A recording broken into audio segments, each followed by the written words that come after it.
Hello, my name is Ioni, and in this tutorial I will show you what is the difference between document setup and adjust layout in InDesign.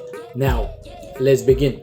Now I have a document with 4 pages, and let's say I want to change the document and I want to keep the proportion for each page to rearrange the images and the graphics in document. Maybe you have many pages and you want to change all the document with one setting. So let's go to property and change the document, or go to file and click on document setup. So I want to change the height 250 millimeters. You can click on preview to see the changes, and let's click on OK. And you'll see it add the document in the top part and in the bottom part of each page. For this option, you can just rearrange the elements on the graphics for every page. So let's undo Ctrl Command Z, and let's click on adjust layout, or go to file and click on adjust layout.